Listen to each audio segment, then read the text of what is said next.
Hey everyone, Sam Signorelli, H1 Fencing. Welcome back to Can Haz Armory. Today a video suggested by a fellow armorer named Dwight Chu up in the San Francisco area. A couple years ago, probably 3 or 4 actually, I had done a video where I cut an epee point apart so you could see how the interior works, how the contact spring on the bottom of the point, bottom of the tip rather, comes down and shorts across the two little brass contacts, thus closing the circuit and firing the light. And Dwight suggested doing the same thing for foil. So I have a foil point here that I had to cut open, which is a hard job, it's so damn small. And I'll show you what the inside of that looks like real quick. Stand by. Okay, so here's the point, and as you can see, I kind of carved it open here, and you can see the interior workings of it. So here is there's my screwdriver.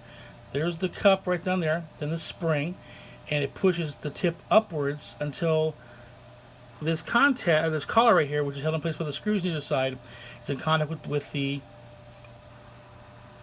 barrel. So power comes in up the wire into the contact, into the spring, into the collar, into the screws, and back down the blade. That's the return path.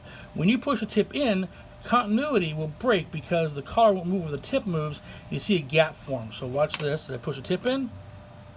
Now you see the gap opening between the base of the collar and the little brass hat where the wires, where the spring sits. Now this tip is in its open state, and power will go through the tip into the lame or into the guard, you ground it out, or ungrounded floor to go off target. So this is at rest, and that's when you hit your opponent. And that's how the interior of the foil point works. There are different designs, you know, between the screwless points and the French and the German and the Italian, but this is basically how they work.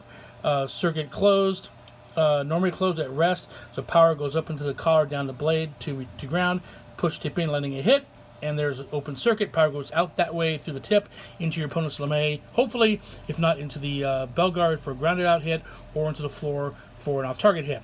As always, happy armoring.